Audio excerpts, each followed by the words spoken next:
Salut les pyjamateuses et salut les pyjamateux. Aujourd'hui, c'est une vidéo spéciale, c'est suite géométrique avec des nouveaux élèves qu'on est ravis d'accueillir et un nouveau format.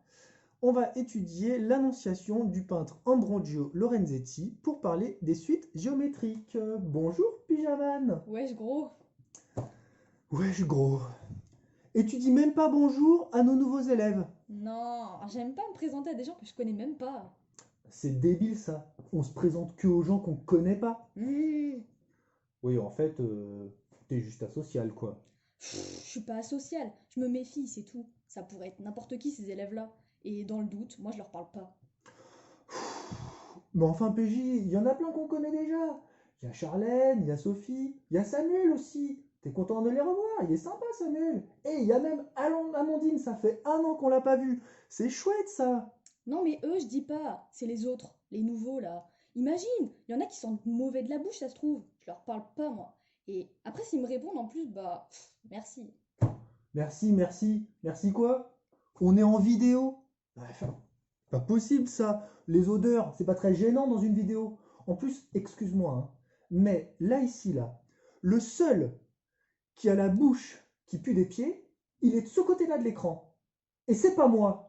Alors tu fais un petit effort et tu dis bonjour les nouveaux élèves.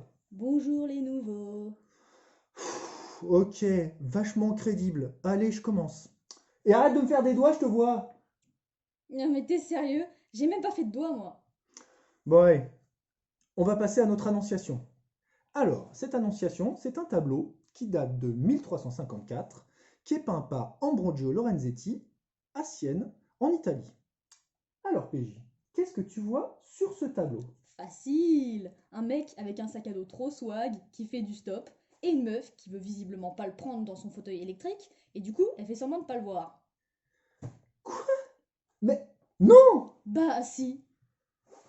Mais non! N'importe quoi! Mais le mec à gauche il a pas un sac à dos peut-être? Avec des ailes dessus, en mode chic et choc sur l'autoroute des vacances. Oh là là là là. Mais c'est des ailes! C'est un ange, il a des ailes, il a une auréole autour de la tête. C'est même un archange d'ailleurs. Il s'appelle Gabriel. En tout cas, la meuf elle lui met un gros vent, l'Archuma. Oh sérieux, t'es grave. C'est la Vierge Marie, la mère de Jésus, c'est pas une meuf. On la reconnaît notamment grâce à son auréole et à son manteau de couleur bleue. C'est une couleur qui la représente, très souvent utilisée, parce que d'après les textes sacrés, elle règne sur les cieux. N'empêche qu'elle a pas eu le temps de finir son livre et que là elle va se manger un pigeon dans la face. Mauvaise journée pour la Vierge Marie, hein. Bon, alors pigeon, non, déjà, c'est une colombe, hein. Et ensuite, mauvaise journée, bah là oui, parce que Gabriel vient de lui annoncer une nouvelle assez incroyable. Alors, bien que la Vierge Marie n'ait jamais consommé son mariage avec Joseph, eh bien, il lui a annoncé qu'elle attendait un enfant. Et en plus que cet enfant s'avère être le Fils de Dieu. Bah c'est plutôt des bonnes nouvelles ça moi je dirais. Pas tellement. Gabriel lui révèle toute l'histoire, notamment que Jésus mourra crucifié. Ah ouais, le méga spoil. Et tout ça, c'est dans la Bible. Oui, oui, c'est dans la Bible, dans le Coran aussi d'ailleurs, hein. Sauf que Gabriel s'appelle Djibril et que Marie s'appelle Maria. Fort. Et sinon, tu fais des maths, toi, des fois? Oui, évidemment, oui. Bon, allez, on y va. On est là pour ça. Alors, les suites géométriques. C'est quoi, PJ, une suite géométrique? Une suite dans laquelle on multiplie toujours par le même nombre? Oh, pas mal. Oui, exactement, c'est ça. UN plus 1 égale UN fois Q. Bravo.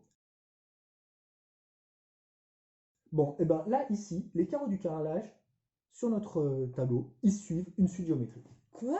Mais comment les carreaux ils peuvent faire un plus un égale un fois q? Eh bien, Lorenzetti, notre peintre, c'est un génie. C'est notamment l'un des premiers à utiliser la perspective linéaire, la technique du point de fuite. Tu sais ce que c'est? C'est pour faire la profondeur dans un dessin, quand toutes les droites se coupent en un même point. Oui, oui, grosso modo, c'est ça. Les droites fuyantes, celles qui partent vers la profondeur et qui s'éloignent de nous, eh bien, se rencontrent toutes en un même point appelé point de fuite. On voit là ici que les bords de gauche et de droite des carreaux, qui sont parallèles dans la réalité, ils vont tous se rencontrer en un même point. C'est ce qu'on appelle le point de fuite. Lorenzetti est l'un des premiers peintres au monde à avoir fait ça. Mais en plus, il utilise une autre astuce. Que peut-on dire des différentes lignes de carrelage, les lignes horizontales? Ah ouais, elles ont pas la même taille. Exactement. Plus elles sont éloignées et... Plus elles sont étroites. Et oui, Sauf que là, Lorenzetti a un souci. Ok, elles sont de plus en plus fines, mais son souci c'était de combien il devait les rétrécir. Et ben on va étudier sa méthode. Oh, la classe! Et comment on va faire? On va mesurer? Et où il y a une suite géométrique? Hein? Eh? Bon alors, mesurer non, ça je l'ai déjà fait. Et la suite UN, c'est la profondeur des lignes horizontales successives. En fait, c'est l'épaisseur de chaque ligne de carrelage. Tu vois la première ligne de carrelage? Quels sont les points qu'on va utiliser pour la mesurer? M0 et M1? Exactement. Donc ici, le premier terme de la suite, U1, eh bien, ça vaut pile la longueur, l'écart entre M0 et M1.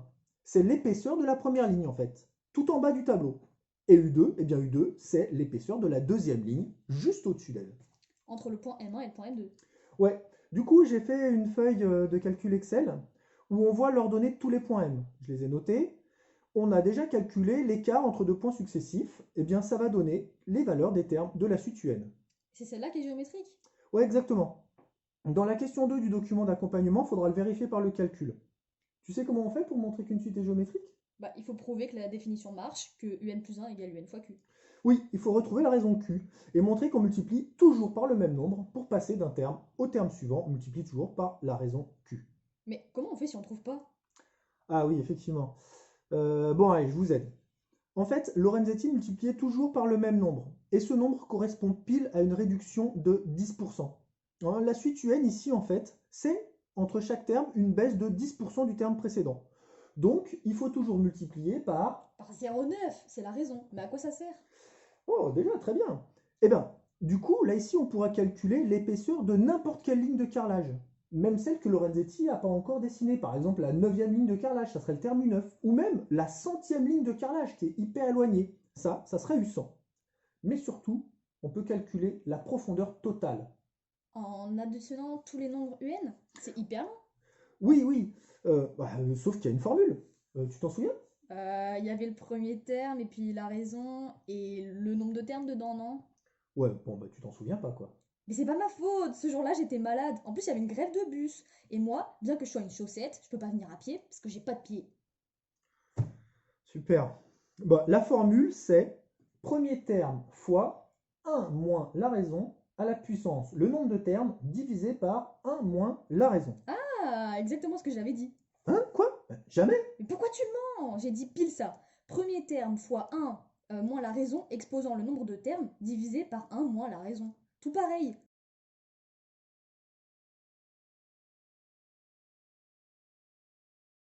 Bon, pourquoi on calcule ça? Parce que Lorenzetti a un souci. En fait, sa méthode, elle marche pas. What? Comment ça ne marche pas? T'es qui toi, Naouda, pour dire que ça marche pas? Redescends, redescends. Eh oh, t'as pris la conscience là ou quoi là? La méthode de Lorenzetti, elle marche pas parce que normalement, si tu mets énormément de lignes de carrelage successives, tu dois dessiner une sorte de sol qui s'en va jusqu'à l'infini, qui s'éloigne et qui va disparaître au loin, tout au fond. Ah oui, un carrelage qui va jusqu'à l'horizon. Tout à fait. Sauf que là ici, quand on calcule avec 100 ou 1000 lignes, eh bien, on s'aperçoit que la longueur totale de toutes les épaisseurs de carreaux ne tombe pas sur un résultat qui fonctionne. En fait, son carrelage ne s'arrêterait pas sur la ligne horizontale qui passe par le point de fuite V. Ça ne s'arrêterait pas sur la ligne d'horizon. Grave le seum pour Lorenzetti. Bon, du coup, tu nous fais le calcul? Ouais, non, ça c'est le boulot des élèves, hein. Non, non, on le corrigera ensemble mercredi. En revanche, ce que je peux vous expliquer, c'est pourquoi sa méthode plantait. Il faut faire un gros plan sur les carrelages. Là, quand on regarde les coins des carreaux noirs sur la diagonale, on voit qu'ils ne sont pas alignés. C'est ça qui va pas. Ah oui, les coins sont de plus en plus hauts. Ils devraient être sur la droite bleue. Et pour D3 et M4, ça marche pas. Oui, exactement. Toutes les droites bleues, les diagonales, elles devraient se couper en un seul point. Et les points seraient, du coup, là, ici, là, tous les coins seraient alignés. En fait, Lorenzetti y était presque, mais ça marchait pas complètement. Et il le savait. Ah oui, oui, il le savait, il s'en est rendu compte. Et du coup, il a même essayé de le camoufler. C'est pour ça qu'il a dessiné de longues robes et aussi ce gros fauteuil. Ah, pour cacher le carrelage, c'est malin. Ah, malin, oui, mais en fait très frustrant. Il a fait de longues recherches pour en arriver là. Mais malheureusement, il va jamais trouver la solution pour calculer la bonne épaisseur des carreaux successives.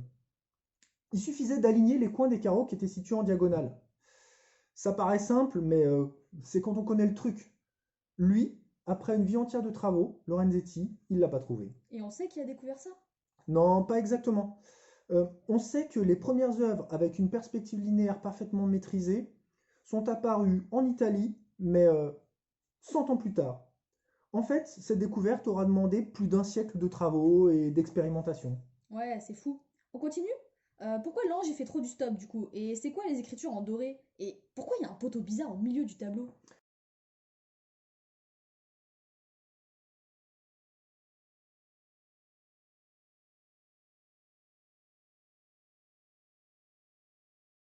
Non, on n'a plus le temps, PJ, pour faire tout ça, je suis désolé. C'est trop long. Mais si vous voulez avoir les réponses aux questions de PJ, il suffit d'aller sur la page Wikipédia de l'Annonciation de Lorenzetti. Vous verrez, tout est expliqué. Pour mes élèves, vous me faites les questions de la fiche. Vous me faites ça pour mercredi, 14 heures. Vous savez où on doit se donner rendez-vous, on corrigera ça ensemble et je pourrai répondre à toutes vos questions. Du coup, je vous souhaite un très bon courage et puis je vous dis à bientôt. Salut les quiches! Salut, au revoir!